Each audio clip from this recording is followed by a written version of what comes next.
பார்க்க இருக்கக்கூடிய பாடம் அளவீடு மற்றும் மதிப்பீட்டின் அடிப்படைகள், அதாவது basics of assessment and evaluation. இந்த பாடத்தில் அளவீடு என்றால் என்ன, அளவீட்டினுடைய வகைகள் யாவை, அளவீட்டினுடைய நன்மைகள் யாது, அதே மாதிரி மதிப்பீடு என்றால் என்ன, மதிப்பீட்டினுடைய வகைகள், மதிப்பீட்டினுடைய பயன்பாடுகள், மாணவர்களுக்கு அளவீடு மற்றும் மதிப்பீட்டினுடைய பயன்பாடுகள் எவ்வாறு பயன்படுகிறது, ஏன் இந்த பாடத்தை நாம் படிக்க வேண்டும் போன்ற முக்கியமான தகவல்களை நாம் இன்று பார்க்க இருக்கிறோம். முதலில் அளவீடு, அதாவது அசஸ்மெண்ட். அளவீடு என்றால் என்பது, அளவீடு என்ற சொல் லத்தீன் வினை சொல்லான அசிடேர் என்றதிலிருந்து நாம் பெற்றிருக்கிறோம். அளவீடு என்பதற்கு, அதாவது அசஸ்மெண்ட் அப்படின்றதுக்கு அசிடேர் என்ற லத்தீனுடைய வெர்பில் இருந்து நம்ம வாங்கியிருக்கிறோம். இந்த அசிடேர் என்பது அப்படின்னா என்ன அர்த்தம் அப்படின்னா, உடன் உட்கார். அதாவது மாணவர்களுடன், கற்பவர்களுடன் உட்கார்ந்து அவர்களை அப்சர்வ் பண்ணி உற்று நோக்கி, அவர்கள் செய்யக்கூடிய செயல்களை நாம் உற்று நோக்கி, அந்த செயல்கள் மூலமாக நாம் அவர்களுக்கு ஒரு கிரேட், அதாவது ஒரு அளவீடு செய்வது, ஒரு அசஸ்மெண்ட் பண்ணுவது. இதுதான் அளவீடு என்பதற்கான அர்த்தம். உடன் உட்கார், மாணவர்களுடன் உடன் உட்கார்ந்து அவர்களுக்காகவே செய்யும் ஒன்று என்பதைத்தான் இந்த அளவீடு என்ற லத்தீன் சொல் குறிக்கிறது.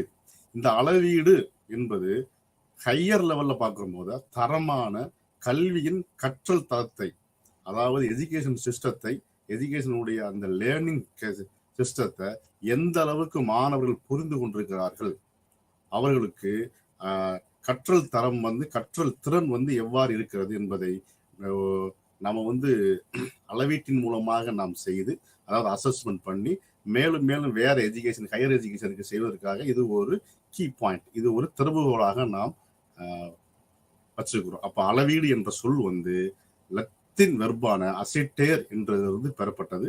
அந்த அசிடேர் என்றால் உடன் உட்கார்ந்து, மாணவர்களுடன் உட்கார்ந்து நாம் அவர்களுக்கு அவர்களுடைய செயல்களை, அவர்களுடைய குறைகளை, அவர்களுடைய நிறைகளை, அவர்களுடைய கற்றல் செயல்பாடுகளை எவ்வாறு நாம் அசஸ்மெண்ட் பண்றோம் அப்படின்றதுக்கான அர்த்தம் தான் அளவீடு, அசஸ்மெண்ட் அப்படின்னு சொல்றோம்.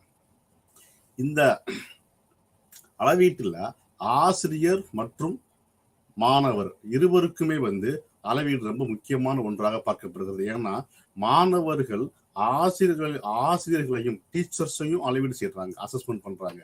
இந்த வாத்தியார் இந்த இந்த டிசிப்ளின்ல பெஸ்ட், இந்த டீச்சர் இந்த டிசிப்ளின்ல பெஸ்ட் அப்படின்ற மாதிரி. அப்ப ஆசிரியர்கள் அந்த மாதிரி இருக்காங்க. மாணவர்கள் ஆசிரியரையும், ஆசிரியர்கள் மாணவர்களையும் அளவீடு செய்வதனால், அசஸ் பண்றதுனால அளவீடு என்ற சொல், அளவீடு என்ற ஒரு எவாலுவேஷன் பேட்டர்ன், அதாவது ஒரு மதிப்பீடு பேட்டர்ன் ரொம்ப முக்கியமாக பார்க்கப்படுகிறது இந்த கற்றல் கற்பித்தல் செயல்பாடுகளில். இந்த அளவீடு என்பது என்ன சொல்றோம்னா, கற்றலை வளப்படுத்துகிறது. ஏனென்றால் நம்ம குறைந்த மதிப்பெண் வாங்கக்கூடிய மாணவர்களை எவ்வாறு நிறைய மதிப்பெண்கள் வாங்குவதற்கு நாம் பயன்படுத்த வேண்டும், மிக அதிகமான மதிப்பெண்கள் வாங்கக்கூடிய மாணவர்களை இன்னும் எக்ஸலன்ஸுக்கு எவ்வாறு கொண்டு செல்வது, ஆவரேஜாக மதிப்பெண் வாங்கக்கூடிய மாணவர்களை இன்னும் எவ்வாறு அதிக மதிப்பெண்கள் வாங்குவதற்கு நாம் வழிகாட்டுவது, இது மாதிரியான நம்ம டெக்னிக்கல் ஸ்ட்ராட்டஜியை ஃபாலோ பண்றதுக்கு இந்த அசஸ்மெண்ட், அளவீடு என்பது மிக முக்கியம். அதனால இது கற்றலை, மாணவர்களுடைய கற்றலை, ஆசிரியருடைய கற்றல் கற்பித்தலை அந்த அசஸ்மெண்ட் என்பது வளப்படுத்துகிறது என்றுதான் சொல்லணும். அப்ப மாணவர்களின் ஊக்கத்தை மேம்படுத்துகிறது. மாணவர்களுடைய இந்த அளவீடானது மாணவர்களுடைய ஊக்கத்தை, அவர்களுடைய மோட்டிவேஷன், மாணவர்களுக்கு மோட்டிவேஷனாக இது பயன்படுகிறது. அதே நேரத்தில் இந்த அளவீடு பயன்படுத்தப்படும் முறைகள், உத்திகளை பற்றி நாம் சிந்திக்க வேண்டும். ஏன்னா எந்த மாதிரியான அசஸ்மெண்ட் நம்ம பண்ணணும், கிரேடிங் சிஸ்டமா, மார்க் பேஸ்டா, இல்ல ஓரலா குட், வெரி குட் அந்த மாதிரி சொல்லிட்டு போறதா, அப்ப உத்திகள். ஏன்னா எல்லா விதமான ஆக்டிவிட்டிஸுக்கும் அளவீடு இருக்கும், அசஸ்மெண்ட் இருக்கும். எந்த விதமான கற்றல் கற்பித்தல்ல எல்லா விதமான ஆக்டிவிட்டி, அதாவது ஸ்கொலாஸ்டிக், அதாவது கற்றல் சம்பந்தப்பட்டது, இணை செயல்பாடுகள், ஸ்போர்ட்ஸ் அண்ட் கேம்ஸ், இந்த மாதிரி எல்லா விஷயங்களுக்கும் அளவீடு. உத்திகள் முறைகள் வேறுபடும். ஒன்று வந்து கிரேடிங் சிஸ்டத்துல வரும், இன்னொன்று வந்து மார்க் நம்பர் சிஸ்டத்துல வரும், அதாவது இன்னொன்று வந்து நம்மளுடைய ஓரலாவே வந்துடும். அப்போ எந்த மாதிரியான உத்திகளை, அளவீட்டு உத்திகளை நாம் செய்ய வேண்டும், எந்த மாதிரியான அளவீட்டு உத்திகளை நாம் மாற்றங்கள் செய்ய வேண்டும் என்று இது மாணவர்களுக்கு மிக முக்கியமாக பயன்படுகிறது. இது அளவீடு ஆனது, அசஸ்மெண்ட். அடுத்து ஃப்ரீமேன் மற்றும் லூயிஸ் 1998ஆம் ஆண்டு ஃப்ரீமேன் அண்ட் லூயிஸ் வந்து அளவீட்டுக்கு 5 முக்கிய நோக்கங்களை கண்டுபிடித்திருக்காங்க. அளவீட்டுக்கு நோக்கங்கள், அளவீடு எவ்வாறு இருக்க வேண்டும் என்பதற்கு ஃப்ரீமேன் அண்ட் லூயிஸ் கண்டுபிடிச்சிருக்காங்க. நம்பர் 1 வந்து தேர்வு செய்தல், டு செலக்ட். யாரை தேர்வு செய்வது, எவ்வாறு தேர்வு செய்வது, அவர்களுக்கு எவ்வாறான கற்றல் கொடுக்க வேண்டும், எந்த மாதிரியான மெத்தேடை நம்ம கொடுக்கணும், அந்த மெத்தேடுல அவங்க வந்து சரியா புரியலன்னா அது எப்படி நம்ம தேர்வு செய்ய வேண்டும், அந்த வேற மெத்தேடு எப்படி, வேற முறைகளை எவ்வாறு பயன்படுத்துவது என்பது மாதிரி ஃபர்ஸ்ட் வந்து தேர்வு செய்ய வேண்டும். அளவீட்டுடைய முக்கியமான விஷயங்களை வந்து தேர்வு செய்தல். தேர்வு செய்த பின்னாடி சான்றளித்தல். இவங்களை அளவீடு செய்யலாம். ஒரு செமஸ்டர் அப்படின்னா 3 மாதம். அப்போ 3 மாசத்துக்கு நம்ம ஒரு கலைத்திட்டத்தையோ, ஒரு கரிக்குலம், அதே மாதிரி ஒரு ஸ்டாண்டர்டு, ஒரு ஸ்டூடெண்ட்டையோ நம்ம தேர்வு செய்து வைத்துக் கொள்ள வேண்டும். அந்த மாணவர்களுக்கு 3 மாசத்துக்கு நம்ம வந்து பாடம் நடத்தி முடிச்ச பின்னாடி அவங்கள நம்ம அளவீடு செய்யலாம், அசஸ்மெண்ட் பண்ணலாம் என்று நம்ம சர்டிஃபை பண்ணணும். ஃபர்ஸ்ட் செலக்ட், நெக்ஸ்ட் வந்து சான்றளித்தல், செலக்ட். அந்த என்ன மாதிரியான அளவீடு செய்ய போறோம், நம்பர் சிஸ்டம் செய்ய போறோமா இல்ல கிரேடிங் சிஸ்டம் செய்ய போறோமா என்று அவர்களுக்கு விவரிக்கிறது. அதான் வந்து டு டிஸ்கிரைப். அதுக்கப்புறம் கற்றலுக்கு உதவுதல், டிஸ்கிரைப் பண்ண பின்னாடி லேர்னிங், அதாவது எய்டு, அந்த இது மூலமா வந்து கற்றலுக்கு எவ்வாறு உதவுவது, அதை டிஸ்கிரைப் பண்ணி அளவீடு பண்ண பின்னாடி எவ்வாறு அவங்க கம்மியா மார்க்கோ இன்னும் கொஞ்சம் இந்த மாதிரி ஒரு மாதிரியான பூவரோ எடுத்துட்டாங்கன்னா அவங்களுக்கு நம்ம உதவுறது. அதற்கப்புறம் கற்றலை எவ்வாறு மேம்படுத்துவது. இதுதான் வந்து அளவீட்டினுடைய 5 முக்கிய நோக்கங்களாக பார்க்கப்படுகிறது. நம்பர் 1 தேர்வு செய்தல், டு செலக்ட். பாடத்தை தேர்வு செய்தல், மாணாக்கர்களை தேர்வு செய்தல், அளவீட்டு முறையினை தேர்வு செய்தல். இது எல்லாம் வந்து தேர்வு செய்தல் முதல் படிநிலை. 2ஆம் படிநிலை வந்து சர்டிஃபை பண்றது. இவர்களை தேர்வு செய்து முடித்தாகிவிட்டது, இவர்களுக்கு வந்து நெக்ஸ்ட் நம்ம என்ன மாதிரியான பாடத்தை நம்ம நடத்திருக்கிறோம் அதுல இருந்து நம்ம கேட்போம். இவங்க வந்து தே ஆர் வெரி என்னதுக்கு well versed in the subject. அப்ப சான்றளித்தல். 3ஆவது வந்து டு டிஸ்கிரைப், விவரிக்கணும். அதற்கப்புறம் கற்றலுக்கு உதவுதல், அதற்கப்புறம் கற்றலை மேம்படுத்துவது, to improve teaching learning process. இந்த 5 பாயிண்ட்களும் முக்கியம். அடுத்து அளவீட்டு நடைமுறைகளின் சில நன்மைகள். அளவீடுவதனால், அசஸ்மெண்ட் பண்ணுவதனால் மாணவர்களுக்கு ஏற்படக்கூடிய நன்மைகள் யாது? அளவீடு அசஸ்மெண்ட் பண்ணலாம். நம்பர் 1, மாணவர்கள் கற்றலின் அகலம் மற்றும் ஆழம், அதாவது லென்த் அண்ட் பிரெத் பற்றி தெரிஞ்சுக்கிறாங்க. நம்ம எவ்வளவு தூரம் நம்ம படிக்கணும், எவ்வளவு டெப்தா படிக்கணும், மேம்போக்காக படிக்காம நுனிப்புள் மேயாம நம்ம எவ்வாறு எந்த அளவுக்கு நம்ம வந்து புரிஞ்சு அண்டர்ஸ்டாண்ட் பண்ணி ஒரு கான்செப்டை படிக்கணும்.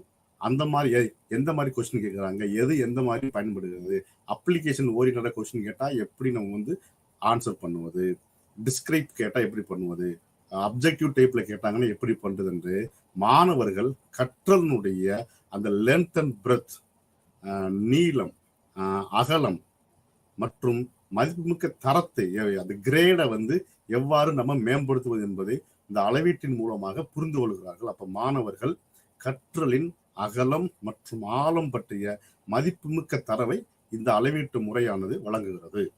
நம்பர் 2, குழந்தைகளுக்கு என்ன தெரியும், அவர்களால் என்ன செய்ய முடியும் என்பதை புரிந்து கொள்ள இது உதவுகிறது. குழந்தைகள், மாணவர்களுக்கு என்ன தெரியும், என்னென்ன விஷயங்கள் தெரியும். ஃபர்ஸ்ட் நம்ம அளவீடு நம்ம அசஸ்மெண்ட் பண்ணிட்டோம்னா இவங்களுடைய பாசிட்டிவ் என்ன, இவங்களுடைய நெகட்டிவ் என்ன, பாசிட்டிவை எப்படி இன்னும் மேலும் மேலும் பாசிட்டிவ் ஆக்குவது, இன்னும் எக்ஸலன்ஸ் கொண்டுட்டு போறது, நெகட்டிவா எப்படி வந்து அவங்களுக்கு வந்து பாசிட்டிவா மாற்றுவது என்பதை இது அளவீடு செய்த பின்னாடிதான் நமக்கு தெரியும். அதன் மூலமாக என்ன செய்ய முடியும் அவர்களால், என்ன செய்ய முடியாது, அந்த செய்ய முடியாததை எவ்வாறு அவர்களை செய்ய வைப்பது, எந்த மாதிரியான டீச்சிங் மெத்தட்ஸ் நம்ம ஃபாலோ பண்ணுவது. இதுதான் குழந்தைகளுக்கு என்ன தெரியும், அவர்களால் என்ன செய்ய முடியும், என்ன செய்ய முடியாது என்பதை புரிந்து கொள்ள இது ஆசிரியர்களுக்கும் பயன்படுகிறது, பெற்றோர்களுக்கும் இந்த அளவீட்டு முறையானது பயன்படுகிறது. மூன்றாவது, மாணவர்கள் பலம், ஸ்ட்ரென்த் என்ன, அதேதான் மாணவருடைய பலம் என்ன, பலவீனம் என்ன, அவர்களின் பலம் மற்றும் பலவீனங்களை கண்டறிந்து அவர்களின் கற்றலை எவ்வாறு மேம்படுத்துவது, எவ்வாறாக கற்றல் கற்பித்தலை எவ்வாறு மாணவர்களுடைய மேம்படுத்துவது, கற்றல் பலம் என்ன, ஸ்ட்ரென்த் என்ன, வீக்னஸ் என்ன என்று நாம் தெரிந்து கொள்வதற்கு இந்த அசஸ்மெண்ட் ஆனது பயன்படுகிறது. நம்பர் 4, கல்வியாளர்கள், பெற்றோர்கள் மற்றும் குடும்பங்களுக்கு குழந்தையின் வளர்ச்சி பற்றிய முக்கியமான தகவல்களை இது வழங்குகிறது. ஏன்னா ஸ்டூடெண்ட்ஸை ஸ்கூல்ல விட்டுறாங்க, அப்ப ஃபேமிலியில உள்ள விஷயங்கள் பிள்ளைகளுக்கு தெரியாம போயிடும். ஸ்கூல்ல முடிஞ்ச உடனே இவங்க அங்க போறாங்க, வீட்டுக்கு போயிடுறாங்க. அப்ப இங்க நடக்கிற விஷயங்கள் அங்க போய் சொன்னா தான் தெரியும், சொல்லலாம் தெரியாது. அப்ப அசஸ்மெண்ட், அங்க உள்ளதை நம்ம இங்க சொல்றது, இங்க உள்ளது அங்க சொல்றது இது மாணவர்களுக்கு, ஆசிரியர்களுக்கும் பேரண்ட்ஸுக்கும் ஒரு இணைப்பு பாலமாக விளங்குகிறது. இது அசஸ்மெண்ட் ஆனது. இவன் இதுல பலம், இவன் இதுல பலவீனம், அப்படி என்று இருவரும் மாணவர்களுடைய பெற்றோர்களும் ஆசிரியர்களும் தங்களை தாங்களே ஒரு மியூச்சுவலா புரிஞ்சுக்கிட்டு மாணவனுடைய வளர்ச்சிக்கு பயன்படுவதற்கு இந்த அசஸ்மெண்ட் பயன்படுது. அப்ப கல்வியாளர்கள், இது அதே மாதிரி எஜுகேஷனுக்கும் பயன்படுது. கல்வியாளர்கள், பெற்றோர்கள் மற்றும் குழந்தைகளுக்கு, குடும்பங்களுக்கு குழந்தையின் வளர்ச்சி பற்றிய முக்கியமான தகவல்களை வழங்குகிறது. அனைத்து விதமான வளர்ச்சி பகுதிகளிலும் அறிவாற்றல், நாலேஜ் லெவல்ல, அண்டர்ஸ்டாண்டிங் லெவல்ல, சைக்கோ மோட்டார், அதாவது நம்மளுடைய அந்த மோட்டார் ஸ்கில், உடம்புல இயங்கக்கூடிய மோட்டார் ஸ்கில்ஸ், லாங்குவேஜ், மொழி எவ்வாறு பயன்படுத்துவது, எவ்வாறு பேசுவது, எவ்வாறு நல்ல விஷயங்களை பேசுவது, எந்த நேரத்தில் என்ன மாதிரியான விஷயங்களை நாம் கருத்து சொல்வது போன்ற மொழி ஆளுமைகளுக்கும் சமூக உணர்ச்சி, சோசியோ அந்த சென்சிட்டிவ்னஸ்க்காகவும் கற்றல் அணுகுமுறைகளுக்காகவும் இந்த அசஸ்மெண்ட் ஆனது மிகவும் பயன்படுகிறது. அடுத்து, கூடுதல் ஆதரவை வழங்குவதற்கான மாணவர்களின் தேவைகளை இது தீர்மானிக்கிறது. கூடுதல் ஆதரவை வழங்குவதற்கான இன்னும் மேலும் மேலும் நம்ம நல்லா படிச்சிட்டோம், இன்னும் எக்ஸ்ட்ரா நம்ம படிக்கணும் அப்படின்றதுக்காக நல்ல மதிப்பெண் வாங்கினாலும் இன்னும் நல்ல மதிப்பெண்கள் சென்டம் வாங்குவதற்கு இந்த அசஸ்மெண்ட் ஆனது நமக்கு மாணவர்களுக்கு பயன்படுகிறது. அடுத்து, மாணவர்களுக்கு அவர்களின் தேவைகளின் அடிப்படையில் குறிப்பிட்ட உபதேச உத்திகளை திட்டமிட ஆசிரியர்களுக்கு இது பயன்படுது. இப்ப மாணவர்களுக்கு இவன் இதை படிச்சுட்டான், இவன் இதுல பலம், இவன் இதுல பலவீனம், இவரை எப்படி மாத்துவது என்று ஒரு அசஸ்மெண்ட் பண்ண பின்னாடி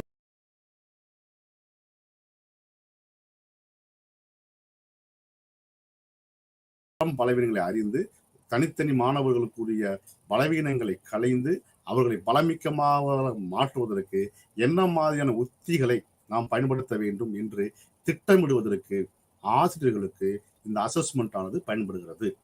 அடுத்து, கற்றல் விளைவுகளை மேம்படுத்தவும் கற்றலை மேம்படுத்தவும் இது முக்கியமான பங்களிக்கிறது. கற்றலை மேம்படுத்தவும், கற்றல் விளைவுகளை, அதாவது எஃபெக்ட் ஆஃப் லேர்னிங் இன்னும் மேலும் மேலும் மேம்படுத்தவும் இந்த அசஸ்மெண்டான அளவீடானது பயன்படுகிறது. ஒரு திட்டத்தில் உள்ள பலம் மற்றும் பலவீனங்களை அடையாளம் காண இந்த அளவீடானது பயன்படுகிறது. கற்றல் கற்பித்தல் செயல்முறையை மாற்றி அமைக்கவும், பலமாக இருக்கக்கூடிய செயல்களை நாம் அவ்வாறே தொடரவும், பலவீனமாக இருக்கக்கூடிய அந்த கற்றல் கற்பித்தல் செயல்முறைகளை மாற்றி அமைக்கவும், கற்றல் அணுகுமுறைகளை மேம்படுத்தி கற்றல் அணுகுமுறை மாற்றி அமைத்து அதை மேம்படுத்தி அதன் மூலமாக மாணவர்களுக்கும் அதன் மூலமாக ஆசிரியர்களுக்கும் இந்த அளவீடானது பயன்படுகிறது. அடுத்து, பெற்றோர்கள், ஆசிரியர்கள் மற்றும் கல்வியாளர்கள் தங்கள் குழந்தைகளுக்கு ஆதரவாக ஒத்துழைப்பை வழங்குவதற்கு, ஏன்னா அவங்களுக்கு இன்னும் மேலும் மேலும் அவங்களுக்கு ஹெல்ப் பண்ணுவதற்காக, உதவுவதற்காக இந்த அளவீடானது பயன்படுகிறது. இதுதான் இந்த 10 பாயிண்ட் ரொம்ப முக்கியம். மாணவர்களுடைய அளவீட்டு நடைமுறையில் சில நன்மைகள், இந்த 10 பாயிண்ட். அடுத்து நம்ம பார்க்கிறது எவாலுவேஷன், மதிப்பீடு. கல்வித்துறையில் மதிப்பீடு என்ற கருத்து ஒப்பீட்டளவில் புதியது. சரிங்களா? இப்போ நம்ம எஜுகேஷன் டிபார்ட்மெண்ட்ல பார்த்தோம்னா ஒப்பீடு செய்யற அளவுக்கு இது ஒரு புதுமையானது. ஒப்பீடு என்றால் மற்ற மாணவர்களுடன் இன்னொரு மாணவனை நாம் ஒப்பீடு செய்து பார்ப்பது என்பது ஒரு புதியான விஷயம். இப்ப மதிப்பீடு என்பது அளவீடுகளை பயன்படுத்தி, அந்த அளவீடுகளை, ஒவ்வொரு விதமான அளவீடுகள் இருக்கும், அந்த அளவீடுகளை பயன்படுத்தி அதிலிருந்து நம்ம பெறப்பட்ட அந்த டேட்டா தரவுகள் மூலமாக அதை பகுப்பாய்வு செய்து அனாலிசிஸ் பண்ணி அதை டிஸ்கிரைப் பண்ணி மற்ற மாணவர்களுடன் ஒப்பிட்டு எவ்வளவு தூரம் அவர்கள் முன்னோக்கி இருக்கிறாருங்க, நீங்க எந்த ஸ்டேஜ்ல இருக்கீங்க, அப்ப நீங்க அங்க போகணும், அந்த நன்றாக படிக்கக்கூடிய மாணவர்கள் நீங்க எவ்வாறு போகணும், அதற்கு நீங்க இன்னும் எவ்வளவு ஹார்ட் ஒர்க் பண்ண வேண்டும் என்பதற்கு உதவுவதற்காக கண்டுபிடிக்கப்பட்டதுதான் எவாலுவேஷன், மதிப்பீடு.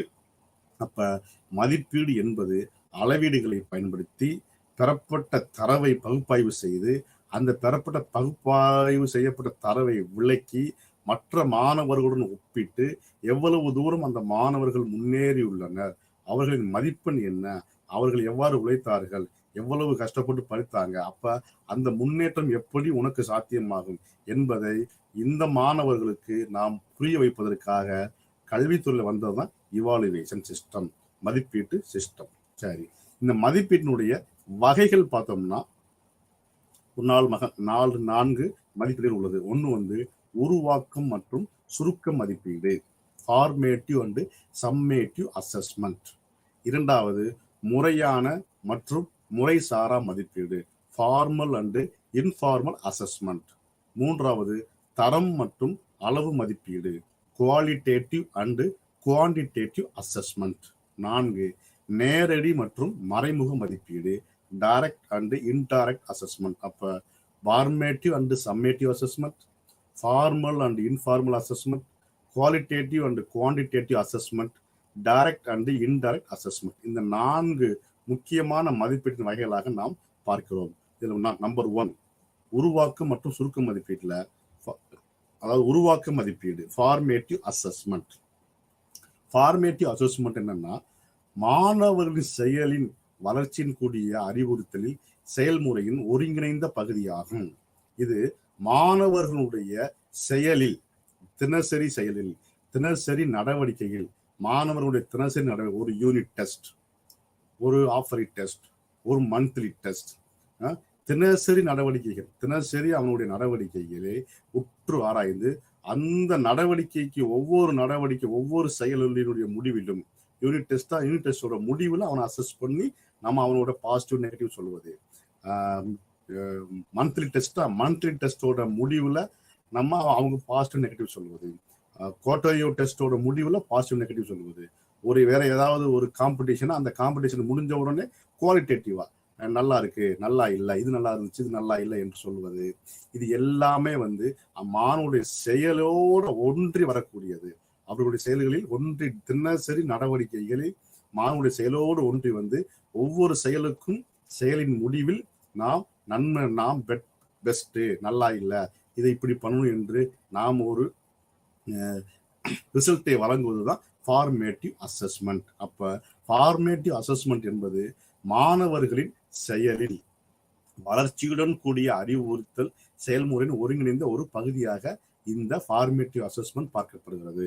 இது ஆசிரியர் மதிப்பீட்டை தவிர, அந்த கிரேடை தவிர சுய மற்றும் சக மதிப்பீட்டிற்கான வாய்ப்பையும் இந்த ஃபார்மேட்டிவ் அசஸ்மெண்ட் வழங்குகிறது.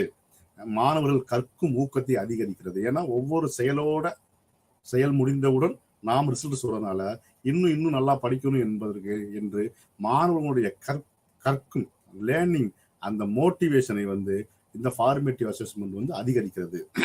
முறைசாரா அமைப்பு மற்றும் மதிப்பீட்டின் கட்டுப்பாடற்ற நுட்பங்களை ஒரு சுராசி அனுபவமாக மாற்றுகிறது. அப்ப டெய்லி நம்ம அசஸ்மெண்ட் கொடுத்துக்கிட்டே இருக்கனால, அந்த ரிசல்ட் கொடுத்துக்கிட்டே இருப்பனால மாணவர்களுக்கு இது டாஸ்க் கொடுத்துக்கிட்டே இருக்கிறோம். இந்த டாஸ்கை எவ்வாறு வெல்வது, எவ்வாறு இந்த டாஸ்கை நம்ம இந்த இலக்குகளை எவ்வாறு அடைவது,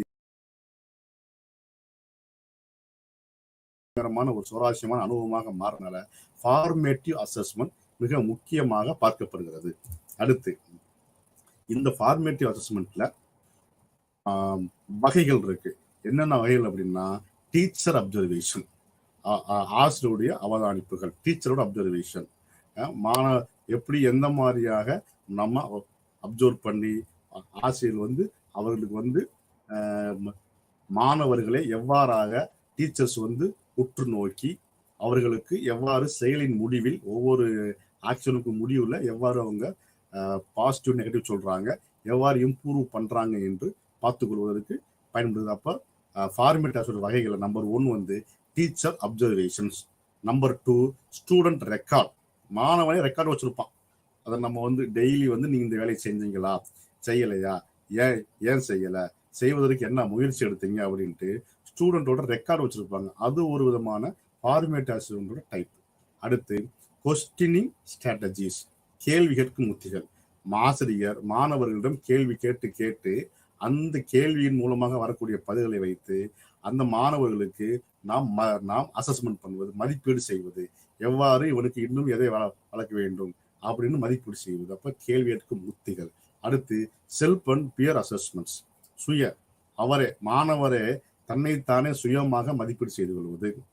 மற்றும் சக மாணவர்களுடைய மதிப்பீடு, நம்மளை பற்றி சக மாணவர்கள் என்ன சொல்கிறார்கள் என்று அந்த மாணவன் புரிந்து கொள்வது. அப்ப செல்ஃப் மற்றும் பியர் அசஸ்மெண்ட், சுய மற்றும் சக மதிப்பீடுகள். அடுத்து போர்ட்போலியோ கொடுத்துருப்பாங்க. ஒவ்வொரு போர்ட்போலியோக்கள் மூலமாக இது ஒவ்வொரு ஏரியா பிரிச்சு விட்டு இந்த ஏரியாவில் நீங்க எப்படி பெஸ்டா இருக்கீங்க, எப்படி வந்து இன்னும் பெஸ்ட் ஆக்கணும் அப்படின்ட்டு ஒரு கிளாஸ்ல லீடர் இருப்பாங்க. அந்த லீடருக்கு கூடிய தகுதி இருக்கா, ஒரு கிளாஸ்ல வந்து வேற ஏதாவது ஒழுங்கா பண்றாரா, அப்ப அந்த போர்ட்போலியோஸ் மூலமாக பண்ணுவது. அடுத்து அனலிட்டிக்கல் ரெக்கார்ட்ஸ், அதாவது நிகழ்வுகள் பதிவுகள். நம்ம ஒவ்வொரு செயலுடைய பதிவின் மூலமாக நம்ம ரெக்கார்ட் மூலமா வச்சு அதன் மூலமாக நம்ம மதிப்பீடு செய்வது. அடுத்து செக்லிஸ்ட், அதாவது செக்லிஸ்ட், இதுல எப்படி என்ன, நீங்க எத்தனை மணிக்கு எந்திரிக்கிறீங்க, எத்தனை மணிக்கு வந்து ஸ்கூலுக்கு கிளம்புறீங்க, எத்தனை மணிக்கு படிக்க ஆரம்பிக்கிறீங்க, எத்தனை மணிக்கு வந்து டெஸ்ட் எழுத வரீங்க, எப்போ ரீச் ஆகுறீங்க, அந்த மாதிரி ஒரு செக்லிஸ்ட் வச்சுக்கிட்டு, yes no time limit checklist வச்சுக்கிட்டு அதன் மூலமாக மாணவர்களுடைய கற்றலை, மாணவருடைய நடத்தைகளை மேம்படுத்துவதற்கு இந்த ஃபார்மேட்டிவ் அசஸ்மெண்ட் பயன்படுது. அடுத்து நோட்ஸ், குறிப்புகள் மூலமாக, குவிஸ் அண்ட் அதாவது வினாடி வினாக்கள் மற்றும் கட்டுரைகள் மூலமாக நம்ம மாணவர்களுடைய கற்றலை, மாணவருடைய நடத்தைகளை, மாணவருடைய வளர்ச்சியை மேம்படுத்துவதற்கு இந்த ஃபார்மேட்டிவ் அசஸ்மெண்ட் பயன்படுகிறது. அப்ப ஃபார்மேட்டிவ் அசஸ்மெண்ட் என்னன்னு பார்த்தோம். ஃபார்மேட்டிவ் அசஸ்மெண்ட் மாணவர்களுடன் சேர்ந்து ஆசிரியரும் இருந்து மாணவர்களுடைய ஒவ்வொரு செயலிலும், தினசரி நடவடிக்கைகளிலும், ஒவ்வொரு மணி நேர நடவடிக்கையிலும் நாம் அவர்களுக்கு நன்மை தீமைகளை சொல்லி தீமைகளை நன்மையாக மாற்றி மாணவர்களுக்கு மேலும் மேலும் கற்றலின் மூலம் கற்பித்தலின் அவசியத்தில் அவங்களுக்கு வந்து கொடுத்து அதை நம்ம இம்ப்ரூவ் பண்ணுவதற்கு பயன்படுவதுதான் ஃபார்மேட்டிவ் அசஸ்மெண்ட். அந்த ஃபார்மேஷன் வகையில் என்னன்னா டீச்சரோட அப்சர்வேஷன் இருக்கும், ஸ்டூடெண்டோட ரெக்கார்டு இருக்கும், கொஸ்டினிங் ஸ்ட்ராட்டஜி, கொஸ்டின் கேட்டு அதன் மூலமாக பண்ண வேண்டியது இருக்கும், செல்ஃப் அண்டு பியர் அசஸ்மெண்ட் இருக்கும், போர்ட்போலியோஸ் கொடுத்துருப்பாங்க. அடுத்து நிகழ்வுகள் பதிவுகள், analytical records, checklist, notes, quiz and SAS. இதன் மூலமாக நாம் ஒரு மாணவனுடைய அசஸ்மெண்ட், அதாவது அவங்களுடைய ஃபார்மேட்டிவ் உருவாக்க மதிப்பீடுகளை நாம் தெரிந்து கொள்ளலாம். அடுத்து சுருக்க மதிப்பீடுன்னு சொல்லுவாங்க, சம்மேட்டிவ் அசஸ்மெண்ட், சுருக்க மதிப்பீடு. இந்த சுருக்க மதிப்பீடு என்ன அப்படின்னா கற்றலின் படிப்பின் முடிவில் நடத்தப்படும் சுருக்க மதிப்பீடுகள். இது எங்க அது மாதிரி தினசரி நடவடிக்கைகளை நாம் மதிப்பீடு செய்வது ஃபார்மேட்டிவ். ஒரு ஆண்டோட இறுதி பாடத்திட்டத்தில் இறுதியில் நடக்கக்கூடிய தேர்வுகளை, அனுவல் எக்ஸாம், முழு ஆண்டு தேர்வு, அதன் பின்னாடி நம்ம ரிசல்ட் கொடுக்கறது, ஒரு டோட்டலா ஒரு செயலோட முடிவில் தினசரி இல்லாமல் ஒரு செயலோட கம்ப்ளீட் என்டையர் ப்ராசஸ் முடிஞ்ச பின்னாடி அதனுடைய முடிவில் நாம் எவ்வாறு மாணவர்களுக்கு தேர்வுகளை, அதாவது ரிசல்ட்டை கொடுப்பது என்பதுதான் வந்து சம்மேட்டிவ் அசஸ்மெண்ட். அப்ப கற்றல் படிப்பின் முடிவில் நடத்தப்படும் சுருக்க மதிப்பீடுகள் மாணவர்கள் வேலையை மதிப்பிடுகிறது மிகவும் பாரம்பரியமான வழியாகும். இது இன்னைக்கு நேரத்தில் ரொம்ப பாரம்பரியமா ஒரு செயல் முடிந்தவுடன் அந்த செயலிற்குரிய மதிப்பீடுகளை ஆசிரியர்களாக நாம் என்ன பண்றோம் அப்படின்னா மாணவர்களுக்கு கொடுக்குறோம். அதுதான் வந்து சம்மேட்டிவ் அசஸ்மெண்ட். இதுக்கு நம்ம என்ன பண்ணிக்கிறோம் அப்படின்னா அனுவல், ஒரு செமஸ்டர் முடிஞ்ச உடனே கொடுக்குறது, ஒரு பாடம் முடிஞ்ச உடனே கொடுக்குறது, ஒரு யூனிட் முடிஞ்ச உடனே அது அவ்வளவுதான், அதான் ஃபைனல் ரிசல்ட், அது முடிஞ்ச உடனே கொடுக்குறது. இந்த மாதிரியான விஷயங்களை நாம் கொடுத்து அதுக்கு நம்ம என்ன பண்ணிக்கிறோம்னா ஒரு சில வாரங்கள், ஒரு சில மாதங்கள், ஒரு சில செமஸ்டர்ஸ், ஒரு வருஷம். ஏன்னா இது வந்து டிபெண்டிங் அப்பான் தி ஸ்டூடெண்ட்ஸோட அந்த கெப்பாசிட்டி. ஸோ அந்த கரிக்குலத்தில் நம்ம கல்வித்தில் நம்ம சொல்லக்கூடிய அந்த நிகழ்வுகள், எப்போ டெஸ்ட் வைக்கணும், இது எல்லாம் முடிஞ்சு அதாவது அந்த கம்ப்ளீட் ப்ராசஸ் முடிஞ்சவுடன் நம்ம வச்சு அவங்களுக்கு ஒரு கிரேடு ஃபைனல் ரிசல்ட் கொடுக்கறது தான் வந்து சம்மேட்டிவ் அசஸ்மெண்ட். இதுல முறையான மற்றும் முறைசாரா மதிப்பீடு. இதுல வந்து அடுத்து என்ன பார்க்கணும் அப்படின்னா ஃபார்மல் அண்டு இன்ஃபார்மல் அசஸ்மெண்ட் அப்படின்னு என்னன்னா, ஃபர்ஸ்ட் ஃபார்மல்னா முறையான மதிப்பீடின் தரவுகள், நம்ம டேட்டா வந்து கரெக்டா வாங்கி முறையான மதிப்பீடு வச்சு அந்த தரப்படுத்தப்பட்ட ஸ்டாண்டர்டைஸ் படுத்தப்பட்ட ஒரு நடவடிக்கையிலிருந்து அந்த அவங்களுடைய டெஸ்டோட முடிவுகளை நாம ஆதரிக்க பயன்படுகிறது.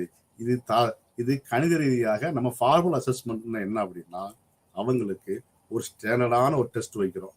அந்த ஸ்டாண்டர்டான கொஸ்டினை வந்து எக்ஸ்பர்ட் இருந்து வாங்கி அந்த கொஸ்டினை மாணவர்களோட அந்த கேள்வித்தாளை கொடுத்து அவர்களுக்கு ஒரு சோதனை டெஸ்ட் நடத்தி அந்த டெஸ்டின் மூலமாக நம்ம நம்பர்ல இவ்வளவு 100க்கு இவ்வளவு மார்க், 80 மார்க்கு, 100க்கு 60 மார்க்கு அப்படின்னு நம்ம ஒரு மேத்தமெட்டிக்கல் ரீதியாக ஒரு விஷயங்களை வாங்குவது. மேத்தமெட்டிக்கல் ரீதியாக நம்ம வந்து சில மதிப்பீடுகளை வாங்கி மாணவர்களுக்கு தெரிவிப்பதான் வந்து முறையான ஃபார்மல் அசஸ்மெண்ட் சொல்றாங்க. இன்ஃபார்மல் அசஸ்மெண்ட் என்னன்னா, இது வந்து ஒரு முறைசாரா மதிப்பீடுகள் சொல்லுவாங்க. இன்ஃபார்மல் அப்படின்னா முறைசாரா மதிப்பீடுகள். எல்லா விதமான மதிப்பீடுகளுக்கும் எல்லா விதமான செயல்களுக்கும் நம்ம மேத்தமெட்டிக்கல் நம்பர் மூலம் வாங்க முடியாது. 100க்கு இவ்வளவு. உதாரணத்துக்கு பேச்சு போட்டியில் நம்ம வாங்க முடியாது. இவர் நல்லா பேசினார், நல்லா பேசல. அதே மாதிரி ஸ்போர்ட்ஸ் அண்ட் கேம்ஸ்ல இவர் நல்லா வந்து விளையாண்டார், நல்லா விளையாடல. இவர் வந்து ஒரு கலை நிகழ்ச்சியில இவர் நல்லா பாடினார், நல்லா பாடல. ஒரு ஒரு நடன போட்டியில் இவர் நல்லா ஆடினாரு, இன்னும் நல்லா ஆடணும். இங்கெல்லாம் வந்து நீங்க மேத்தமெட்டிக்ஸை பயன்படுத்த முடியாது. அப்ப இது வந்து இன்ஃபார்மல் அசஸ்மெண்ட். ஃபார்மல் அசஸ்மெண்ட்னா நம்பர்ல வச்சு ஒரு மார்க் போடுவது. 100க்கு இவ்வளவு, 50க்கு இவ்வளவு, 10க்கு இவ்வளவு என்று நம்பர் வச்சு மார்க் போடுறது. ஆனா இன்ஃபார்மல் அசஸ்மெண்ட்ல நம்ம மார்க் போட முடியாது. அப்போ ஒரு மொழி ஆசிரியரோ, ஒரு விளையாட்டு ஆசிரியரோ, ஒரு நடன ஆசிரியரோ, ஒரு பாடல் ஆசிரியரோ என்ன பண்ண முடியும் அப்படின்னா, அவங்களுடைய லெவலுக்கு தகுந்த மாதிரி அவங்க இன்ஃபார்மல்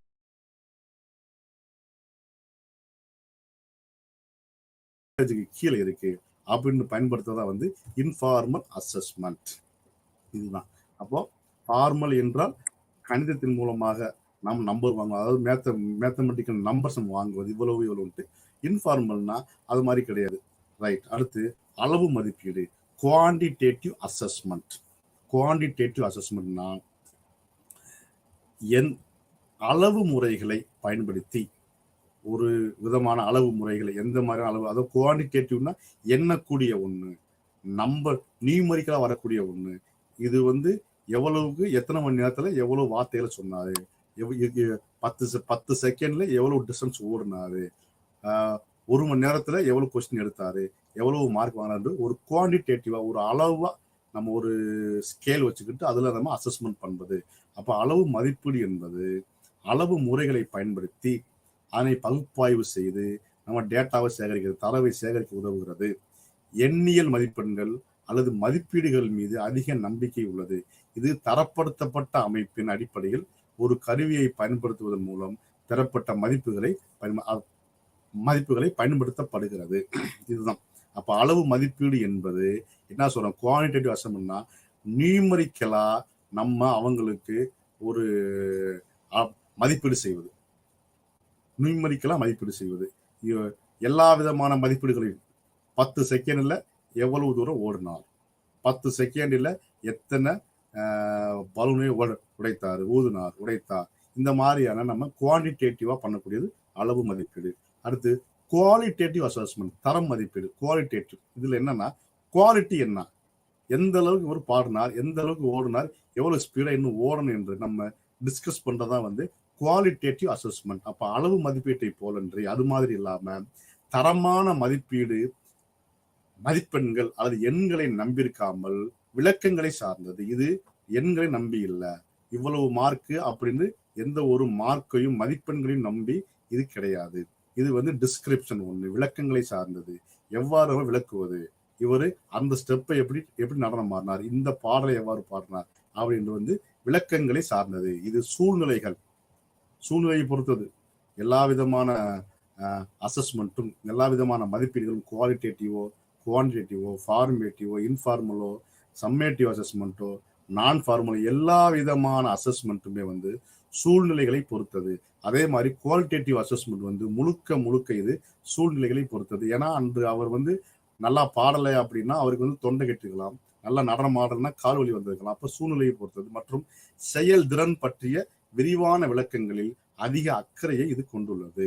எனவே இது மிகவும் அகநிலையாக இன்டர்னலாகவே இருக்கும். இது வந்து எக்ஸ்டர்னலா வராது. அப்போ இது வந்து எப்படின்னா அனுபவம் வாய்ந்த ஆசிரியர் கையில கொடுத்து இதை வந்து நம்ம செக் பண்ண சொல்றோம். இதுதான் வந்து எக்ஸ்பர்ட்ட கொடுத்து, ஏன்னா சூழ்நிலையை நம்ம செயல் பண்ணணும், அவருடைய ஏஜை பார்க்கணும், அவங்களுடைய கெப்பாசிட்டியை பார்க்கணும், அவங்களுடைய அந்த பிசிக்கல் ஸ்ட்ரென்த்தை பார்க்கணும். ஏன்னா குவாலிட்டேட்டிவ் அசஸ்மெண்ட் வந்து ரொம்ப முக்கியமான விஷயம். நம்பர் மார்க் மூலம்னா நம்ம பேப்பர்ல இருக்கும், நம்ம எவாலுவேட் பண்ணி மார்க் போட்டுடலாம். இது வந்து அப்சர்வேஷன்ல பண்ணக்கூடிய ஒன்று. அப்போ இது யார் பண்ணணும்னா அந்த சம்பந்தப்பட்ட ஃபீல்டுல எக்ஸ்பர்ட்டா இருக்கிறவர், அனுபவம் வாய்ந்தவர் தான் வந்து இதை பண்ணுவாங்க. அப்போ குவாலிட்டேட்டிவ் அசஸ்மெண்ட். அப்போ சமூக உணர்ச்சி, மனப்பான்மை மற்றும் தார்மீக நெறிமுறைகளூட்ட மாணவர்களின் ஆளுமைகளை சார்ந்த ஒரு விஷயமாக இந்த குவாலிட்டேட்டிவ் அசஸ்மெண்ட் பார்க்கப்படுகிறது. அடுத்து தொடர்ச்சியான மற்றும் விரிவான மதிப்பீடு, கண்டினியூஸ் அண்ட் காம்ப்ரிஹென்சிவ் எவாலுவேஷன். முன்னாடி வந்து என்ன சொன்னோம் அப்படின்னா கண்டினியூவா வந்து எவாலுவேஷன் கிடையாது. டைரக்டா வந்து காலாண்டு, அரையாண்டு, முழு ஆண்டு மதிப்பீடு இப்படிதான் இருந்துச்சு.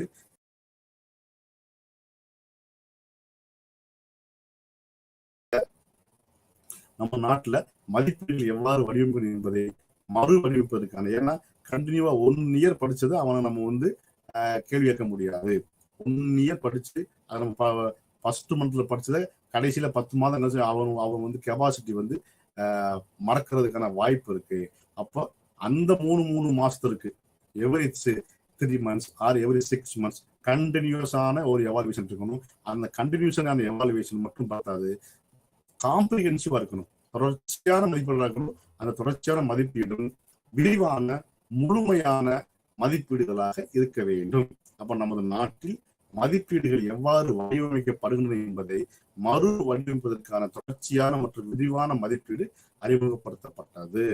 அப்ப ஆர்டிஐ சட்டத்தின் மூலம், அதாவது ரைட் டு எஜுகேஷன் ஆக்ட் சட்டத்தின் மூலம் என்ன பண்றோம்னா கண்டினியூஸ் அண்ட் காம்ப்ரிஹென்ஷன் வந்து கல்வியாண்டு முழுவதும் மாணவர்களை தொடர்ந்து மதிப்பீடு செய்யும் திட்டமாக கருதப்படுகிறது. மதிப்பீட்டில் நம்ம என்னென்னலாம் சேர்த்துக்கிறோம் அப்படின்னா ஸ்கொலாஸ்டிக் மற்றும் நான் ஸ்கொலாஸ்டிக், அதாவது பாட சம்பந்தப்பட்ட பாட கலைத்திட்டம் சம்பந்தப்பட்டது, கலைத்திட்டம் இல்லாமல் பாட இணைப்பாட திட்டங்கள் ஸ்கொலாஸ்டிக் அண்டு நான் ஸ்கொலாஸ்டிக் சொல்லுவாங்க. பாடத்திட்டம் அப்புறம் இணை பாடத்திட்டங்கள்னா அந்த ஸ்போர்ட்ஸ் அண்ட் கேம்ஸ், இந்த மாதிரியான கலாச்சார நிகழ்வுகளை பண்ணக்கூடியது. இதெல்லாம் வந்து இதற்கும் சேர்த்து நாம் எவாலுவேட் பண்ணணும், மதிப்பீடு செய்யணும். இதுதான் வந்து கண்டினியூஸ் அண்ட் காம்ப்ரிஹென்சிவ் எவாலுவேஷன். இந்த கண்டினியூஸ் அண்ட் காம்ப்ரிஹென்சிவ் எவாலுவேஷன் மூலமாக நம்ம என்ன சொல்றோம் அப்படின்னா விரிவான மதிப்பீட்டை நம்ம அனுமதிக்கிறோம். அப்போ கல்வி அமைச்சகம் ரைட் டு எஜுகேஷன் ஆக்ட் பிரகாரம் 29வது பிரிவை செல்வது, அதுல என்ன சொல்றாங்கன்னா 5 முக்கியமான விஷயங்களை நம்ம பார்க்கணும். இந்த கண்டினியூஸ் காம்ப்ரிஹென்சிவ் எவாலுவேஷன்ல 5 முக்கியமான விஷயங்களை நம்ம பார்க்கணும். நம்பர் 1 என்னன்னா சைல்ட்ஸ் என்கேஜ்மெண்ட் பேட்டர்ன், குழந்தைகளை எவ்வாறு என்கேஜா வச்சிருக்கிறது. அந்த என்கேஜா வச்சுக்கிட்டு, அதாவது அவங்கள கம்ப்ளீட்டா என்கேஜா வச்சுக்கிட்டு அந்த என்கேஜ்ல வந்து எவ்வாறு அவங்களுக்கு வந்து ஒர்க்கை கொடுக்கறது, முழுமையான அவங்க என்கேஜா வச்சு அவங்களுக்கு பாட சம்பந்தப்பட்ட, கலைத்திட்ட சம்பந்தப்பட்ட, படிப்பு சம்பந்தப்பட்ட கட்டளை மட்டும் கொடுத்து கொண்டே இருந்தோம்னா அவங்களுக்கு பிடிக்காது, அதன் மீது ஒரு வெறுப்பு வந்து விடும். அப்போ நம்ம நெக்ஸ்ட் என்ன சொல்றோம் அப்படின்னா அவங்களுக்கு நான் ஸ்காலஸ்டிக் ஏரியாவும் கொடுக்கணும். அப்ப கம்ப்ளீட் சைல்ட்ஸ் என்கேஜ்மெண்ட் பேட்டர்ன் கம்ப்ளீட்டா வந்து என்கேஜ்மெண்ட் பண்ணிக்கணும். நம்பர் 2 ஜெனரல் அப்சர்வேஷன்ஸ், அதற்கு பிரகாரம் ஒரு பொதுவான ஒரு மதிப்பீடு செய்ய வேண்டும். எவ்வாறு பொதுவான மதிப்பீடு செய்து அந்த பொதுவான மதிப்பீட்டுல யார் எந்தெந்த மாணவர், எந்தெந்த குழந்தைகள் எந்தெந்த விஷயங்களில் அவர்கள் பெஸ்டா இருக்காங்க அப்படின்ற ஒரு குரூப் வச்சுக்கிறோம். அந்த குரூப்பின் மூலமாக சக மாணவர்களுக்கு அந்த பெஸ்டா உள்ளவங்க சக மாணவர்களுக்கு டீச் பண்ணுவது. அப்ப child engagement pattern number 1. Number 2 general observation. அந்த ஜெனரல் அப்சர்வேஷன் பின்னாலும் அப்சர்வேஷன்ஸ் டூரிங் குரூப் ஒர்க், அந்த குரூப்பை பிரிச்சு அந்த குரூப்ல சக மாணவர்களுக்கு இந்த நன்றாக படிக்கக்கூடிய மாணவர்கள், நன்றாக ஒரு வேலையை செய்யக்கூடிய மாணவர்கள், நன்றாக ஒரு விஷயத்தில் தேறி இருக்கக்கூடிய மாணவர்கள், கொஞ்சம் பூவலா இருக்கக்கூடிய ஆவரேஜா இருக்கக்கூடிய மாணவர்களுக்கு உதவி செய்ய வைக்கிறது. அப்ப observation during work place and individual work in class. மாணவர்கள் அவர்களுடைய வேலைகளை அவர்களாகவே தாங்களாகவே கற்றுக்கொள்ள வேண்டும். எல்லா வேலைகளையும் படிப்பதிலிருந்து, பாடம் எடுத்துவதிலிருந்து, அவங்களுடைய பைகளை அவர்களுடைய பைகளை வந்து எடுத்து வைக்கிறதுல சின்ன வயசுல சைல்டு ஹுட்ல இருந்து அவங்களுடைய வேலைகளை அவர்களே செய்வதற்கு நாம் பழக்கப்படுத்த வேண்டும். அப்ப இண்டிவிஜுவல் ஒர்க் இன் கிளாஸ். அடுத்து சைல்ட்ஸ் ரிட்டன் ஒர்க். அவர்களுடைய குழந்தைகளுடைய எழுதுதல் வேலை, எழுத்து வேலை, எழுதுதல் திறன், அவங்களாவே எழுதுதல் திறனை நாம் வளர்க்க வேண்டும். அடுத்து அனாலிட்டிக்கல் ரெக்கார்ட். அந்த நிகழ்வுகளை நம்ம அவங்க வந்து ஒரு டைரி மாதிரி எழுதுறது, அதான் அனாலிட்டிக்கல் ரெக்கார்ட். தினசரி நிகழ்வுகளை அவங்க ரெக்கார்ட் பண்ணுவது. அப்போ இந்த கண்டினியூஸ் அண்ட் காம்ப்ரிஹென்சிவ் எவாலுவேஷன்ல மிக முக்கியமான 5 பிரிவு, 5 ஏரியா வந்து நம்மளுடைய ஆர்டி ஆக்ட் 29 என்ன நம்ம சொல்றாங்க அப்படின்னா ஆலோசனையில, நம்பர் 1 சைல்ட்ஸ் என்கேஜ்மெண்ட் பேட்டர்ன். குழந்தைகளை என்கேஜ் முறை பண்ணி வச்சுக்கணும். குழந்தைகளை நம்ம அவங்கள என்கேஜா வச்சுக்கிறது. அடுத்து general observations during group work and individual work in class. குழந்தைகளோட ரிட்டன் ஒர்க். அடுத்து அனாலிட்டிக்கல் ரெக்கார்ட். இது முக்கியமான விஷயம். அடுத்து டயக்னோஸ்டிக் எவாலுவேஷன் அப்படின்னு சொல்றோம். குறையறி மதிப்பீடு. குறையறி மதிப்பீடுன்னா என்ன சொல்றோம்னா, மாணவர்களுடைய குறைகளை நாம் எவ்வாறு அறிவது, அந்த மாணவர்களுடைய குறைனா டயக்னோஸ்டிக்னா அந்த குறைகளை நாம் எவ்வாறு அறிந்து அந்த குறையின் மூலமாக நாம் அவர்களை எவ்வாறு மேம்படுத்துவது, திறனை வளர்ப்பது என்பதற்கு பயன்படுவதுதான் டயக்னோஸ்டிக் எவாலுவேஷன். இப்போ உதாரணத்துக்கு ஒரு மாணவர்களுடைய குறையை நாம் அறிந்து கொள்ள வேண்டும் அப்படி என்றால் நம்ம முதல்ல நம்ம வந்து பார்க்கக்கூடிய விஷயங்கள் வந்து ஒரு சோதனை, ஒரு ப்ரீ டெஸ்ட், அதாவது முன் சோதனை. ஒரு பாடத்தில் ஒரு ப்ரீ டெஸ்ட் ஒன்று வைக்கிறோம், ஒரு முன் சோதனை ஒன்று வைக்கிறோம். அந்த முன் சோதனை மூலமாக நாம் அவர்களுடைய குறைகளை நாம் பார்த்துடலாம். எவ்வளவுக்கு எவ்வளவு மார்க் வாங்குறாங்க, இந்த யூனிட்ல இவங்க எவ்வளவு கம்மியா வாங்குறாங்க. அப்ப நம்ம ஆசிரியர்களாகிய நாம் எவ்வாறு இந்த குறைகளை களைந்து என்ன மாதிரியான முறைகளை, டீச்சிங் மெத்தடை பயன்படுத்தி நாம் இந்த குறைகளை களைந்து எவ்வாறு மாணவர்களுக்கு மேலும் மேலும் திறனை வளர்ப்பது அந்த பாடத்தில் என்பதை நாம் அப்ப குறையறி சோதனை மூலமாக கண்டறிந்து அவர்களை நிறைய மதிப்பெண்கள், நிறைய நாலேஜை வளர்ப்பதற்கு என்ன பண்ண வேண்டும், திறனை வளர்ப்பதற்கு என்ன பண்ண வேண்டும் என்பதுதான் டயக்னோஸ்டிக் எவாலுவேஷன் நோக்கம். அப்ப குறையறி மதிப்பீடு என்பது மாணவர்கள் எதிர்கொள்ளக்கூடிய பலவீனங்கள். ஒரு பாடத்துல மாணவர்கள் எதிர்கொள்ளக்கூடிய பலவீனங்கள். அவனுக்கு நீங்க அந்த பேசிக்லி அவனுக்கு வந்து ஒரு மேத்தமெட்டிக்ஸ்னா பேசிக் நம்பர் சிஸ்டத்துலயே அவனுக்கு பிரச்சனை இருந்துச்சுன்னா அதை விடுத்து நீங்க மேலும் அவங்களுக்கு வந்து நம்ம வேற ஒர்க்கை கொடுத்து மேலும் அவங்களுக்கு இன்னும் இப்போ அடுத்த கிளாஸ்ல கொடுத்துக்கிட்டே இருந்தோம்னா அவனுக்கு ஒன்றும் புரியாது. அப்ப சிரமங்களை எவ்வாறு நாம் சிரமம் இல்லாமல் கற்பதற்கு பயன்படுத்த வேண்டும், இதுதான் குறையறி சோதனை. அப்போ ஒரு மாணவருக்கு என்ன தெரியும், என்ன தெரியாது, அது தெரியாதவற்றுக்கு உத்திகளை எவ்வாறு மாற்றி அமைப்பது, அந்த மாற்றி அமைக்கக்கூடிய உத்திகளை எவ்வாறு திட்டமிட்டு நடத்துவது, இதுக்கு குறையறி சோதனை பயன்படுகிறது. அப்ப பாடம் நடத்துவதற்கு முன்பு, அதாவது பாடநெறிக்கு முன்பும் ப்ரீ டெஸ்ட், பின்பும் போஸ்ட் டெஸ்ட், முன்னும் பின்னும் மாணவர்களுக்கு ஒரே மாதிரியான முன் மற்றும் பின் சோதனைகள் வழங்கப்படுகிறது. இந்த முறையானது ஆசிரியர்களும் மாணவர்களும் தங்கள் கற்றல் முன்னேற்றத்தை முன் மற்றும் பிந்தைய சோதனை முடிவுகளை ஒப்பிடுவதன் மூலம் பட்டியலிட்டு நாம் திறனை வளர்த்துக் கொள்ளலாம் என்பதை.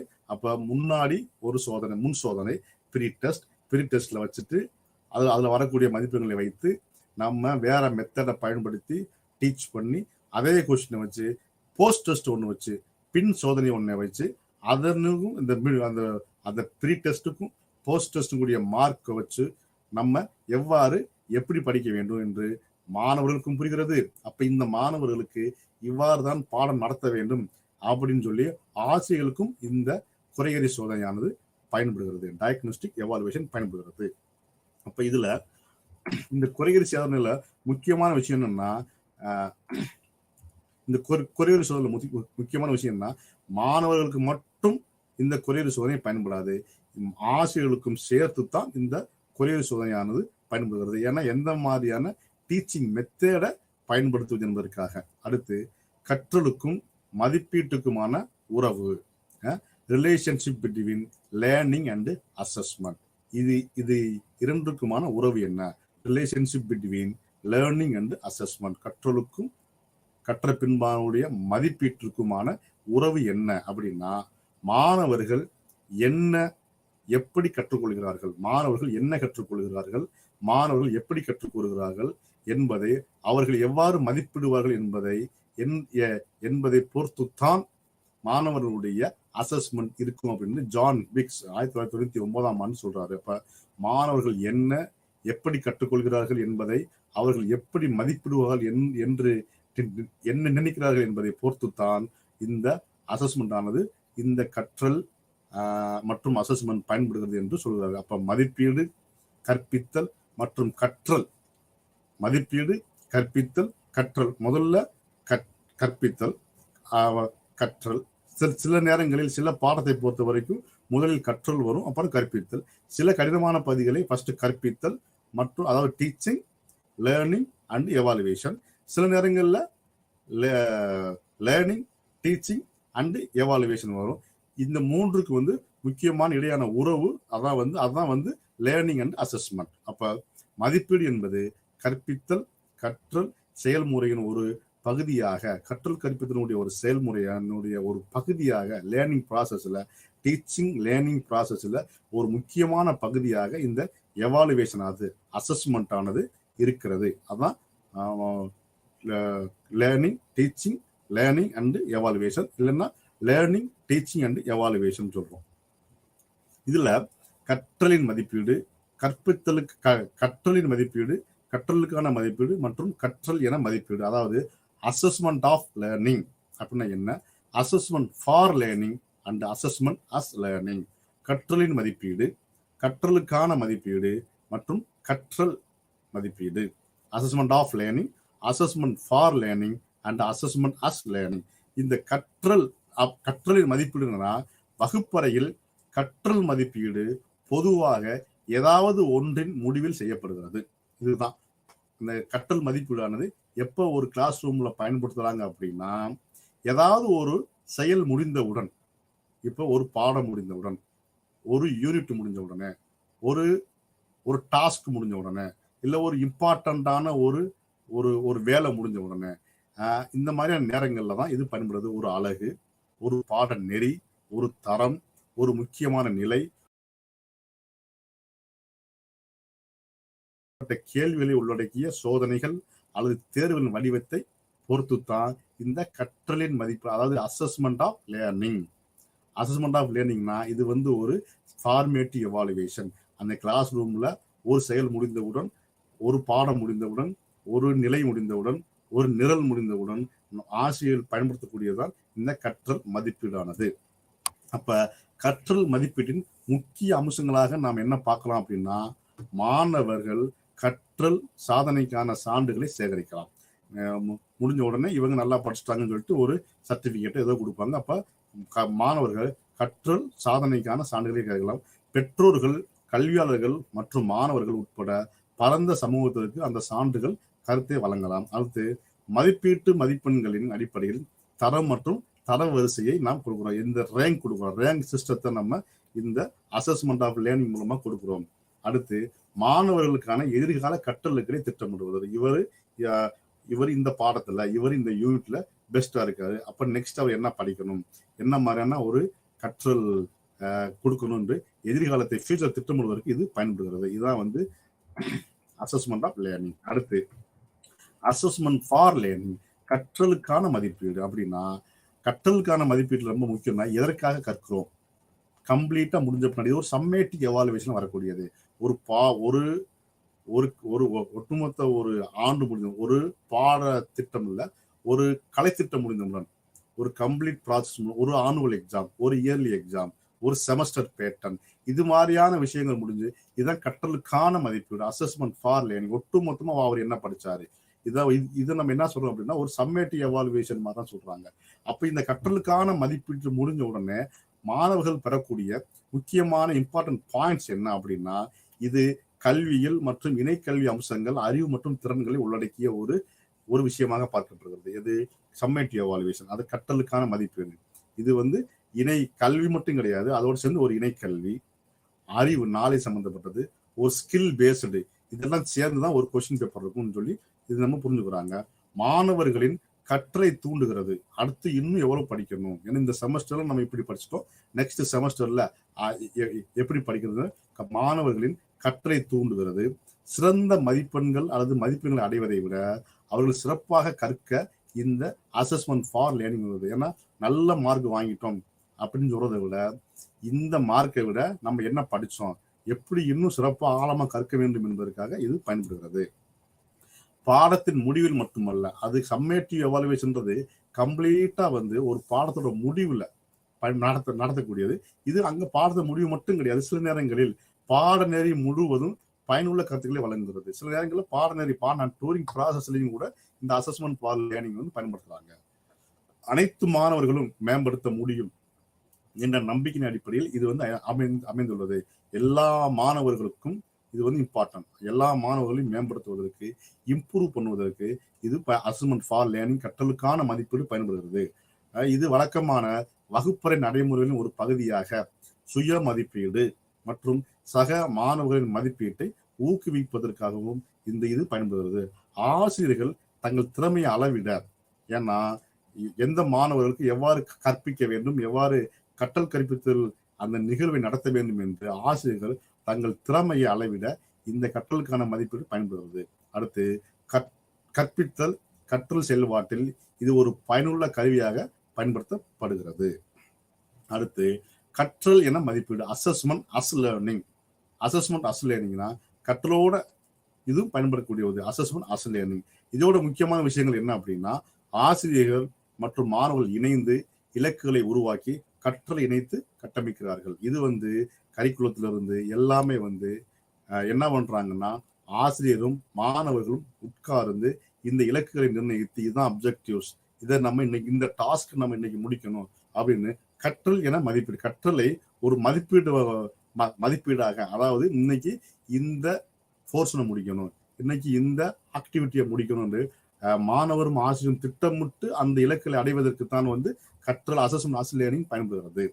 மாணவர்கள் தங்கள் சொந்த கற்றல், சுய கற்றலுக்கு இது பயன்படுகிறது. ஏன்னா அவங்களும் ஒரு பார்ட் ஆஃப் த ஒரு டீச்சர் ஆக்குனதுனால அவங்களுக்கும் ஒரு படிக்கணும், ஒரு வேகமா இந்த இலக்கில அடைய வேண்டும் என்ற ஒரு உத்வேகம் வருவதனால மாணவர்கள் தங்கள் சொந்த கற்றலுக்கு பொறுப்பேற்று ஊக்குவிக்கிறது.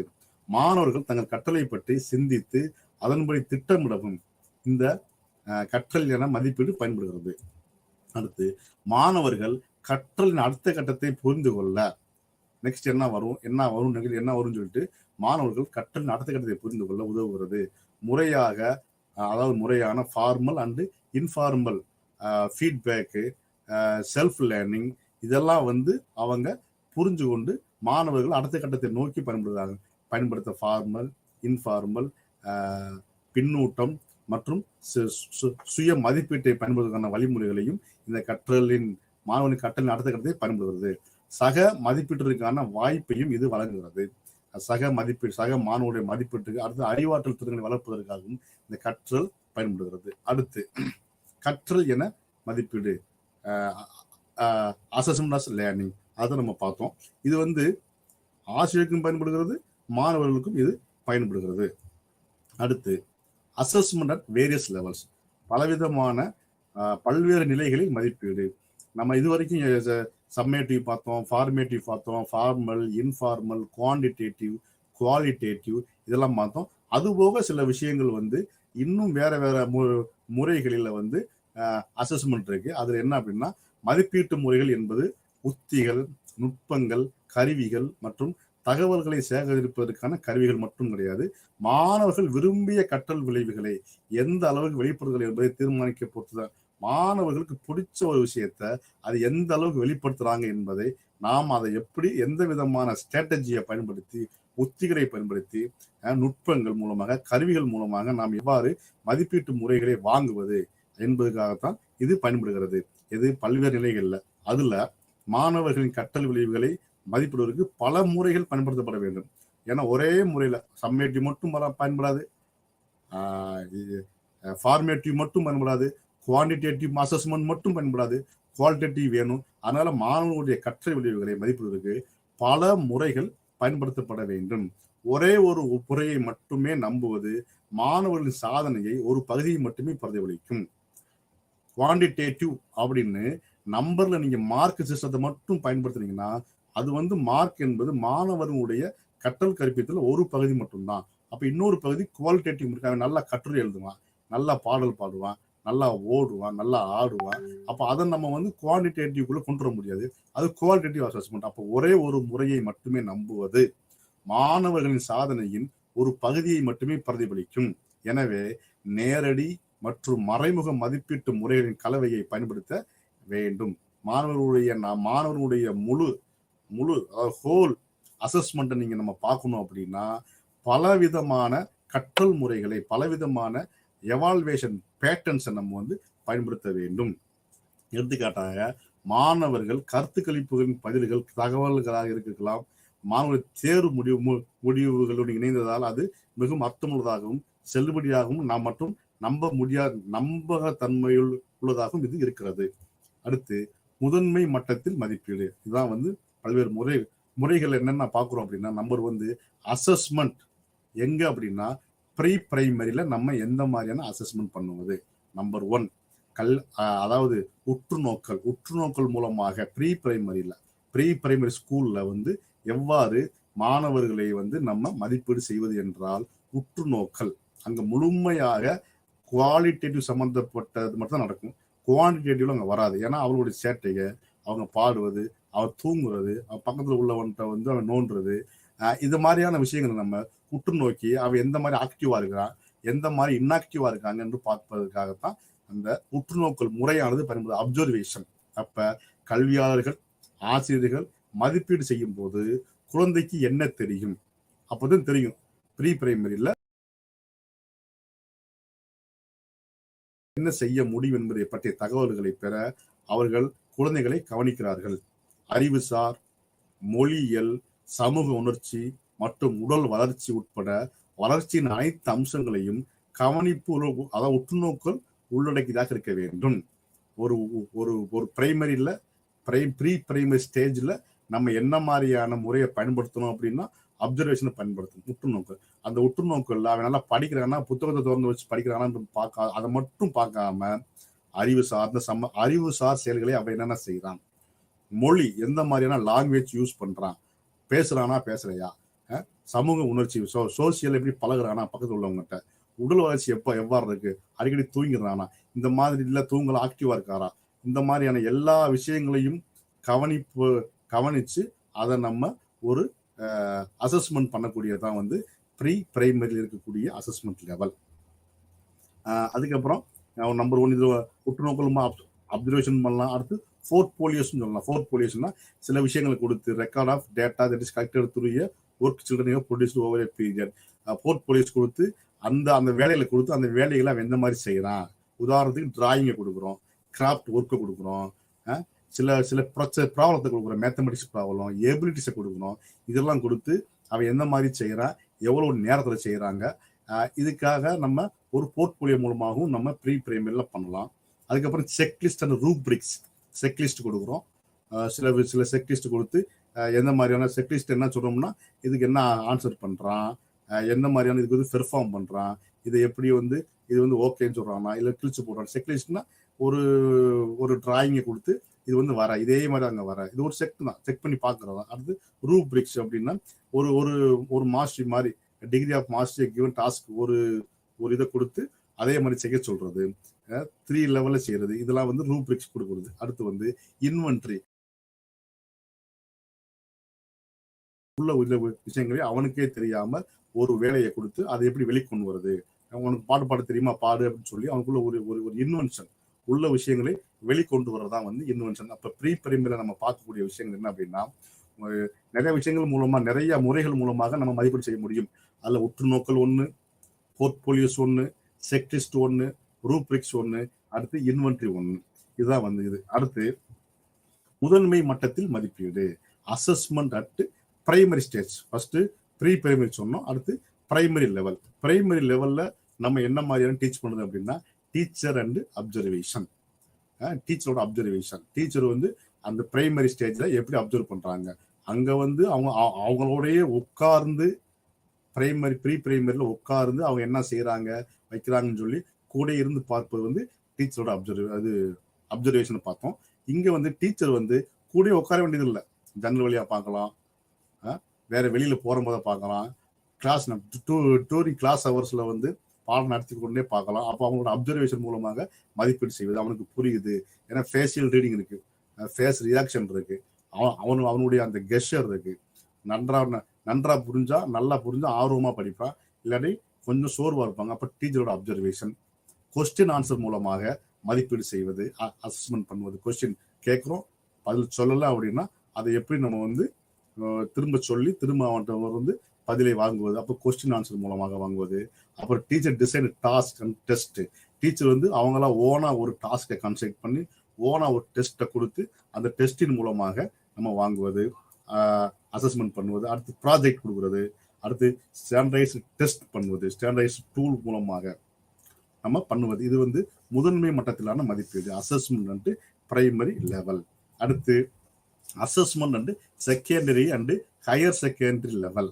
மேல, அதாவது இரண்டாம் நிலை மற்றும் மேல்நிலைகளில் எவ்வாறு மதிப்பீடு செய்வது அப்படின்னா, பிரசன்டேஷன் மூலமாக, மாணவர்களுடைய பிரசன்டேஷன் மூலமாக அவர்களுக்கு நம்ம மதிப்பீடு செய்யலாம். அவங்களுக்கு ஒரு பாடத்தை கொடுத்து இல்லை ஒரு செமினார் மாதிரி ஒன்று கொடுத்து அதை எப்படி வந்து ப்ரெசென்ட் பண்றாங்க, ப்ரெசன்டேஷன் மூலமாக அசஸ்மெண்ட் பண்ணுவது. டெமான்ஸ்ட்ரேஷன் மூலமாக பண்ணுவது, இன்டர்வியூ நேர்முக தேர்வு மூலமாக பண்ணுவது, பெர்ஃபார்மன்ஸ் மூலமாக பண்ணுவது, குவிஸ் மூலமாக பண்ணுவது, செல்ஃப் அசஸ்மெண்ட் சக மாணவர்கள் மூலமாக அசஸ்மெண்ட் பண்ணுவது, அடுத்து கொலாபரேட்டிவ் ஆக்டிவிட்டிஸ் மூலமாக பண்ணலாம். இதெல்லாம் வந்து இரண்டாம் நிலை மற்றும் மேல்நிலையுடைய மதிப்பீடாக பார்க்கப்படுகிறது. அடுத்து உயர்கல்வியில் ஹையர் எஜுகேஷன்ல வந்து என்ன மாதிரியான அசஸ்மெண்ட் பேட்டர்ன் இருக்கு அப்படின்னா, எக்ஸ்டர்னல் எக்ஸாமினேஷன், புற மதிப்பீடு இருக்கும், இங்க வந்து அகமதிப்பீடு. எக்ஸ்டர்னல் எக்ஸாமினேஷன், கிரேடிங் சிஸ்டம், ஒரு இதுக்கு வந்து ஒரு கிரேட் தர்றோம். அப்புறம் அசைன்மெண்ட் மூலமாக ஒப்படைப்புகள் சொல்லுவாங்க, அதன் மூலமாக டெய்லி அசைன்மெண்ட், வீக்லி அசைன்மெண்ட், அடுத்து ஆஃப்டர் த டாபிக் அசைன்மெண்ட், அப்புறம் பிஃபோர் தி டாபிக் அசைன்மெண்ட் சொல்லுவாங்க. அதாவது பாடம் நடத்துவதற்கு முன்னாடி மாணவருடைய புரிதல் என்ன, பாடம் நடத்திய பின்பு, ஒரு பாடம் நடத்திய பின்பான செல்ஃப் ஸ்டடி, அவங்களா படிக்கிறது, செமினார் மூலமாக படிப்பது. இது வந்து உயர்கல்வியினுடைய மதிப்பீடு. இந்த கிரேடிங் சிஸ்டம். இது அப்புறம் panel discussion, case study, mid term test, annual test, laboratory assignment, internship மூலமாக ஒரு பாடம் ஒரு கெமிஸ்ட்ரி படிக்கிறாருன்னா அவர் கெமிஸ்ட்ரியை வந்து நேரடியாகவே போய் அவங்க லேப்ல நேரடியாகவே போய் அவங்க வந்து ஒரு இண்டஸ்ட்ரியில, தொழிற்சாலைகள்ல ஒரு இன்டர்ன்ஷிப் ட்ரைனிங் கொடுத்து வந்து ஹையர் எஜுகேஷன் பண்றாங்க. இது எல்லாம் இதுக்கு வந்து கிரேடிங் பாடம்லாம் கொடுப்பாங்க. கிரேடிங் 90க்கு மேல ஏ கிரேட், 80 to 90 பி கிரேட், இதுக்கு 70 to 80 சி கிரேட். இந்த மாதிரி வந்து கிரேடிங் சிஸ்டம் வரை கட்டுறாங்க. அப்ப இன்னைக்கு நம்ம பார்த்தது என்னன்னா அப்படின்னா, assessment and evaluation. Assessment evaluation முக்கியமான விஷயம் நம்ம பார்த்தது வந்து பேசிக்ஸ் ஆஃப் அசஸ்மெண்ட் எவாலுவேஷன் என்னென்ன வரும், அதுல வந்து எப்படி வந்து நம்ம தேர்வு செய்வது, ஃபார்மேட்டிவ் எவாலுவேஷன் என்ன, சம்மேட்டிவ் எவாலுவேஷன் என்ன, formal evaluation, informal evaluation, quantitative assessment, qualitative assessment, continuous and comprehensive evaluation. அந்த கண்டினியூஸ் அண்ட் காம்ப்ரிஹென்சிவ் எவாலுவேஷன் நன்மைகள் என்ன, தீமைகள் என்ன, டயக்னோசிஸ் எவாலுவேஷன் எவ்வாறு பண்ணுவது, லேர்னிங், அதாவது கற்றலுக்கும் மதிப்பீட்டுக்கும் இடையான உறவு என்னென்ன, அந்த அசஸ்மெண்ட் ஆஃப் லேர்னிங் எதற்காக, கற்றல் மதிப்பீடு என்ன, கற்றலுக்கான மதிப்பீடுனா என்ன, கற்றல் என்ன மதிப்பீடு, அதாவது assessment of learning, assessment for learning and assessment as learning. இது என்ன. அடுத்து என்ன பார்த்தோம் அப்படின்னா, வேரியஸ் ஸ்டேஜ், அதாவது ப்ரீ பிரைமரியில எவ்வாறு அசஸ்மெண்ட் பண்ணுவது, அதுல உற்று நோக்கல் மூலமாக பண்ணலாம், போர்ட்போலியோஸ் மூலமாக பண்றது, செக்லிஸ்ட் மூலமாக பண்ணுவது, ரூபிக்ஸ் மூலமாக பண்ணுவது, அடுத்து இன்வென்ட்ரி மூலமாக என்ன மாதிரியான அசைன்மெண்ட் பண்ணுவது, teacher observation, question and answer, teacher designed task and test projects, இந்த மாதிரி. அடுத்து 2ஆம் நிலை எப்படி பண்ணுவது, assessment and secondary and higher secondary level presentation, இந்த மாதிரி பண்ணுறது. அடுத்து உயர்கல்வியில என்ன மாதிரியான அசஸ்மெண்ட் பண்ணுவது, external examination, grading system, assignments, self study, seminars, panel discussion, case study, mid term test, end test, laboratory assignment, internship, இது மாதிரியான பல விஷயங்களை நம்ம இன்று பார்த்துருக்கிறோம். அடுத்து வரக்கூடிய இதுல மீதியை நம்ம பார்க்கலாம். நன்றி, வணக்கம். தேங்க்யூ.